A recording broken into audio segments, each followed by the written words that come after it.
오늘 출애굽기 21장 12절부터요. 27절의 내용을 보면요. 사람을 쳐 죽인 자는 사형에 처할 것이다. 이렇게 말합니다. 그러나 고의적으로 하지 아니한 사람이라면 하나님이 정하신 곳으로 도망할 수 있다. 이렇게 이야기를 하죠. 그리고 이웃을 고의로 죽이거나 아니면 부모를 치거나 저주한 자, 또 사람을 납치한 자는 반드시 죽여라. 예외가 없다는 거예요. 반드시 죽여라. 그리고 법에 하나 근간을 마련해 주는데 생명은 생명으로 눈은 눈으로 갚으라. 이렇게 얘기해요. 이것은 보복한 만큼만, 당한 만큼만 갚으라는 겁니다. 왜냐하면 사람들은요 다 자기 입장에서 해석하기 때문에 그래요. 그래서 내가 이렇게 좀 당했다 이렇게 표현을 한다면 그 기준이 훨씬 더 많다고 생각을 해요. 그래서 그만큼 상대방에게 보복을 해줄 때 더 많이 하게 돼 있어요. 한 대를 때리면 반드시 두 대를 때려야 직성이 풀리는 거거든요. 그래서 그렇게 하지 말고 생명은 생명, 눈은 눈, 이는 이로 받은 만큼만 그대로 갚으라 이렇게 이야기하죠. 그러면서 주인은 상해를 입은 종에게는 반드시 자유를 주어라 이렇게 이야기하는 내용이 오늘 본문의 내용입니다. 오늘 이 본문은요 사형에 해당하는 4가지 중죄에 대한 이야기들을 하고요. 그 밖에 이야기를 하는데 10계명 중에 5계명과 6계명에 대한 내용들을 좀 세분하게 이야기를 해주고 있어요. 오늘은 그 중에 몇 가지만 볼게요. 첫 번째, 사람을 쳐 죽이는 자는 반드시 죽여라 이렇게 말해요. 오늘 12절 한번 보십시오. 12절 읽겠습니다. 시작. 사람을 쳐 죽이는 자는 반드시 죽일 것이나. 반드시 죽이라는 거죠. 이건 강하게 얘기한 거예요. 절대로 이런 일은 일어나서는 안 된다라는 걸 말해주는 거죠. 그러나 예외가 하나 있어요. 13절 우리 한번 읽겠습니다. 시작. 만일 사람이 고의적으로 한 것이 아니라 나 하나님이 사람을 그의 손에 넘긴 것이며 내가 그를 위하여 한 곳을 정하리니 그 사람이 그리로 도망할 것이며.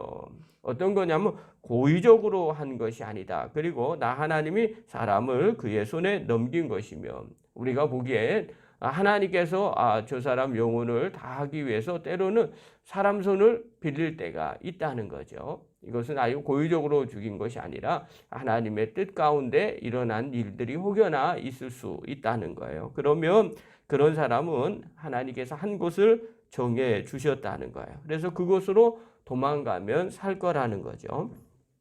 자, 그러면 그 한 곳을 어떻게 정했느냐? 광야 시절에서는 성소 안에 있는 여호와의 제단이 도피처 역할을 했어요. 그래서 만약에 그 도피처 역할 안에 들어왔다 할지라도 반드시 뭐라고 이야기를 하냐면 14절 한번 보십시오. 14절. 고의로 죽인 것이 발각이 되면 어떡하느냐? 14절 읽겠습니다. 시작. 사람이 그의 이웃을 고의로 죽였으며 너는 그를 내 제단에서라도 잡아내려 죽일지니라. 이렇게 말씀하세요. 그래서 광야에 있었을 때는 어디가 도피한 곳이었냐면 한 곳이 정해졌냐면 하나님의 여호와의 제단이 도피처였어요. 그래서 그곳에 가 있는 거죠. 그러면 반드시 이 사람은 좀 살려주는데 그냥 무조건 왔다고 해서 그냥 받아주는 게 아니라 확인을 해보는 거죠. 그래서 고의로 죽였다. 그러면 제단에 있어도 전부 다 끄집어 내라. 그리고 용서함을 받지 못하게 하라는 거예요. 이게 광야 시절에 한 곳을 정해준 것이 여호와의 제단이었고요.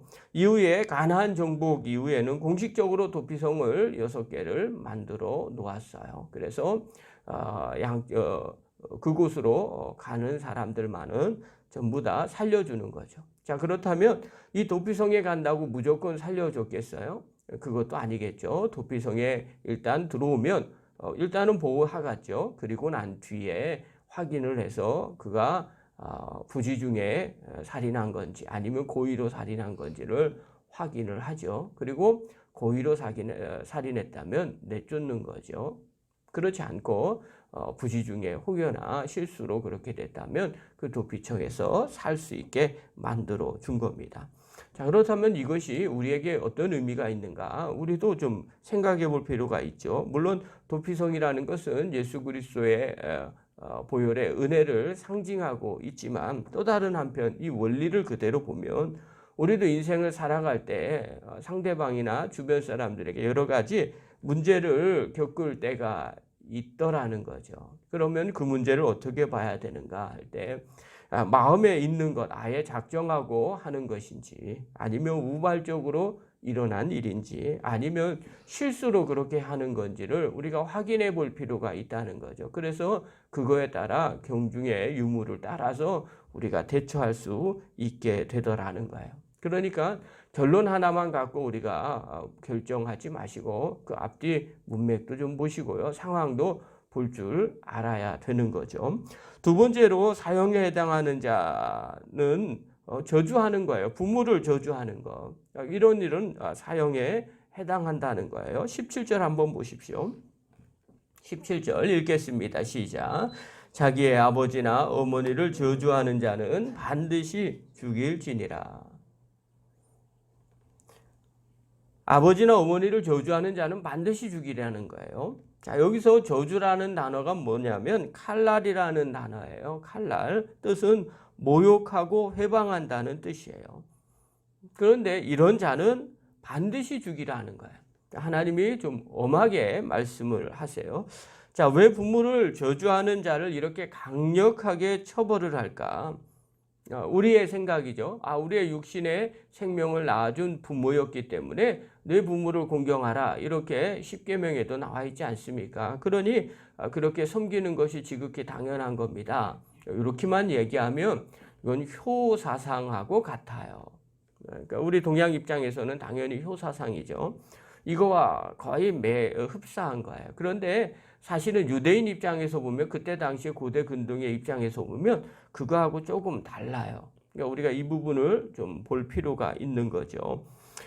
당시에 신명기 6장에 보면 1절부터 9절에 보면 부모의 역할이 나옵니다. 하나님께서 부모에게 뭘 얘기하냐면 내 자녀에게 반드시 하나님의 말씀을 가르치라는 거예요. 하나님에 대해서 가르치라는 거예요.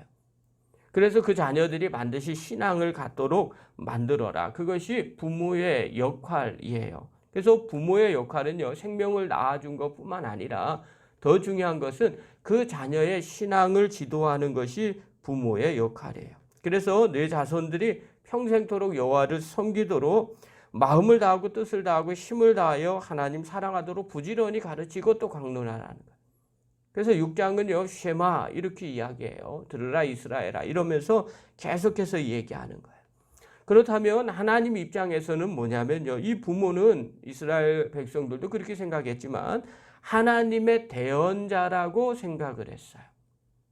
그래서 지금도 마찬가지지만 보통 사람들에게 안수를 할 때 제사장이 안수해 주죠. 당연히 제사장의 역할을 하니까 그래요. 그 다음에 또 자연스럽게 안수해 줄 수 있는 사람이 그의 부모예요.